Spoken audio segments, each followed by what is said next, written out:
Hey, it's Daniel from DLT Reviews, and this is iPhone 11 Pro. And today we're gonna find out if it's still worth it. So this has been the phone that's been in my pocket for the past year or so now, and I've had a pretty good experience with it. It does all the basics well, but I didn't really think it was worth the $1,000 price tag. But now that the iPhone 12s are out, is it worth picking up at a lower price? I think the first thing we need to consider is the new iPhone 12 lineup. Of course, that's on everyone's minds right now. And in comparison, I don't really think the 12 Pro is such an upgrade from the 11 Pro that it justifies that couple $100 price difference between the two. And the 11 Pro is still a great smartphone today. I just don't really think that $1,000 smartphones are worth it anymore. Like, you could get a perfectly good smartphone from last year at a great price in comparison to, shelling out $1,000 just for a smartphone.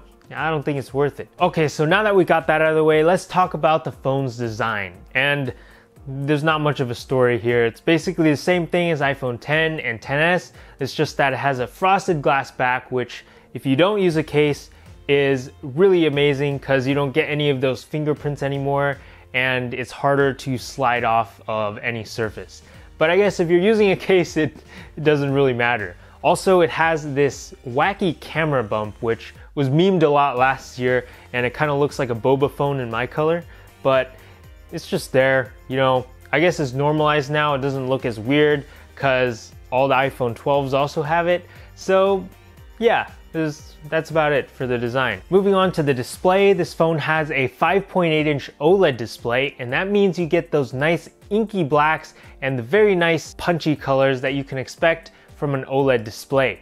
And I think the 5.8-inch form factor is an ideal form factor for me, since I don't really like huge phones or small phones, so I can't enjoy my media on it.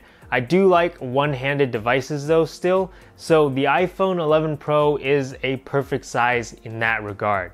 Also, the display does get pretty bright out in the sunlight, so I'm able to view it, when I'm trying to do stuff outdoors, which I don't really do anymore.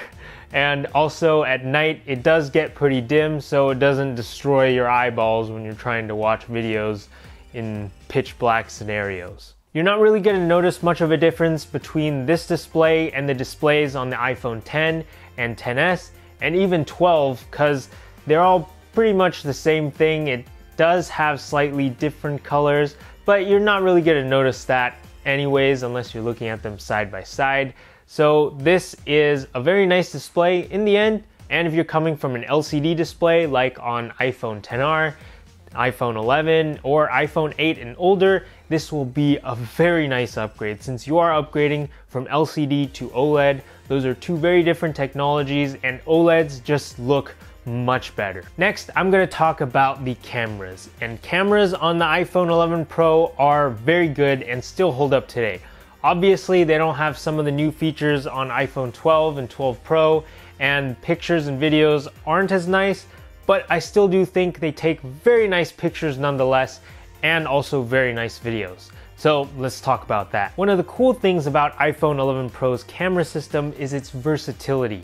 It takes very nice photos and very nice videos, whereas some other phones might take very nice pictures, but the video isn't that great. iPhone 11 Pro covers all the bases here, and that theme is extended to the camera hardware. It has 3 lenses: the ultra-wide-angle lens, the wide-angle lens, and the 2x telephoto lens, which means you have options for whatever picture you want to take. My favorite one is the ultra-wide-angle lens. I love that all phones now have an ultra-wide-angle lens, and of course on the front it also has a selfie camera. It takes pretty alright selfies. It still kind of looks grainy, but the good thing is you can take 4K video at 30 frames per second, so if you do want to vlog and use the front camera, there's that. Also, iPhone 11 Pro is the first iPhone to get night mode, and night mode is obviously a very important feature today in all smartphones, and iPhone 11 Pro's night mode is automatic, so you don't need to toggle it on or anything.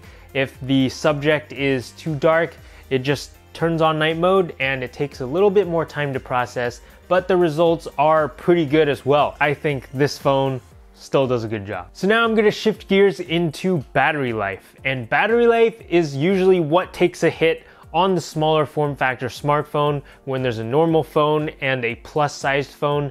Because of the smaller, hardware, it's harder to fit in a huge battery. So the iPhone 11 Pro really surprised me in how good the battery life is. This thing can last me through a heavy day of use and still leave 30 to 20% battery.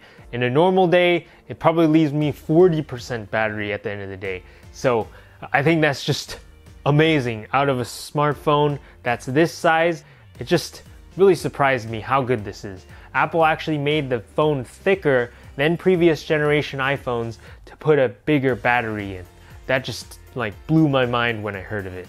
And also, if you're comparing this phone to iPhone 12 Pro or even iPhone 12, keep this in mind that those two phones have a smaller battery than this phone actually. And those two phones are bigger than this phone.